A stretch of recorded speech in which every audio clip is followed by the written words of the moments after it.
अमरावती जिल्ह्यात स्थानिक स्वराज्य संस्थांच्या निवडणुकीत उमेदवारी अर्जाचा अक्षरशः पाऊस।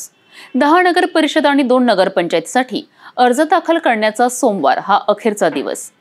10 ते 17 नोव्हेंबर या अवधीमध्ये 12 नगराध्यक्ष पदासाठी तब्बल 127 अर्ज दाखल झालेत आहे, तर 278 सदस्यांपदासाठी तब्बल 1821 अर्ज दाखल झाले आहेत। राजकारणात मोठी उलथापालथ, प्रत्येक पक्षात बंडखोरीचे ऊन पावसाळे, तर अचलपूर नगर परिषदेत सर्वाधिक उमेदवारी अर्ज दाखल झाल्याने तिथे तर अक्षरशः रणसंग्राम। अर्ज दाखल करण्याच्या शेवटच्या दिवशी अनेक ठिकाणी उमेदवारांना दुपारी 3 वाजेपर्यंत टोकन देत रांगा कायम होत्या।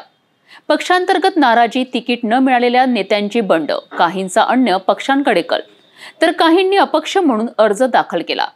आता सगळ्यांचे लक्ष उमेदवारी अर्ज छाननी टप्प्याकडे। कोणाचे अर्ज बाद होणार आणि अंतिम मैदानात कोण राहणार, ही अंतिम नावांची यादी 21 नोव्हेंबरला जाहीर होणार आहे। अमरावती जिल्ह्यातील स्थानिक स्वराज्य संस्थांच्या निवडणुकीत अर्ज दाखल करण्याच्या अखेरच्या दिवशी अक्षरशः उमेदवारीचा स्फोट झालाय। 10 नगर परिषद आणि 2 नगरपंचायतीमध्ये दिवसभर प्रचंड गर्दी, रांगा, आरडाओरड आणि धावपळ दिसून आली।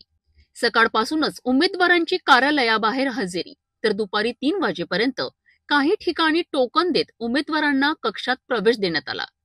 10 ते 17 नोव्हेंबर या अवधीमध्ये 12 नगराध्यक्ष पदाकरिता तब्बल 127 अर्ज दाखल झालेत, तर 278 सदस्य पदांसाठी तब्बल 1821 अर्ज दाखल झाल्याची अधिकृत माहिती उपलब्ध आहे। या सर्वांमध्ये सर्वाधिक गजब दिसली ती अचलपूर नगर परिषदमध्ये। अ वर्गातील या नगरपालिका क्षेत्रात सर्वच पक्षांनी ताकद लावल्याने सदस्य पदांसाठी अर्जाचा अक्षरशः पाऊस पडला। राजकीय दृष्टीने पाहिले तर जिल्ह्यात सर्वच पक्षात मोठी अस्थिरता पाहायला मिळाली आहे। तिकीट न मिळालेल्या अनेक कार्यकर्त्यांनी बंडखोरी करत अन्य पक्षांची वाट धरली, तर मोठ्या संख्येने नेते अपक्ष म्हणून रिंगणात उतरल्याने राजकीय तापमान चरम सीमेवर पोहोचले आहे। यापुढील महत्वाचा टप्पा म्हणजे अर्ज छाननी। कोणते अर्ज ग्राह्य ठरणार, कोणते बाद होणार, सर्वच पक्षांना, नेत्यांना, कार्यकर्त्यांना आणि उमेदवारांना 21 नोव्हेंबरचीच प्रतीक्षा आहे, कारण त्या दिवशी जाहीर होणार आहे अंतिम क्षमता तपासलेली अधिकृत उमेदवार यादी।